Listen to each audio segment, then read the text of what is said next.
శుభోదయమన దేవుని వాక్యం. కీర్తనలు 3వ అధ్యాయం. యెహోవా, నన్ను బాధించువారు ఎంతో తరించియున్నారు, నా మీదకి లేచివారు అనేకులు. దేవుని వలన అతనికి రక్షణ ఏమీయూ దొరకదని నన్ను గూర్చి చెప్పువారు అనేకులు. యెహోవా, నీవే నాకు కేడముగాను, నీవే నాకు అత్యాస్పదముగాను, నా తల ఎత్తుకునివాడువు గాను ఉన్నావు. ఎలుగెత్తి నేను యెహోవాకు మొర్రపెట్టినప్పుడు ఆయన తన పరిశుద్ధ పర్వతం నుండి నాకు ఉత్తరమిచ్చెను. యెహోవా, నీవే నాకు ఆధారము, కావున నేను పండుకొని నిద్రపోయి మేలుకొందును. 10,000 మంది దండెత్తి నా మీదికి వచ్చి మోహరించినను నేను భయపడను.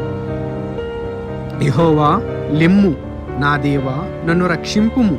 నా శత్రువుల అందరినీ దవడ ఎముక మీద కొట్టువాడువు నీవే, దుష్టుల పళ్ళు విరగ్గొట్టువాడువు నీవే. రక్షణ యెహోవాది, నీ ప్రజల మీదకి నీ ఆశీర్వాదం వచ్చునుగాక. ఆమేన్.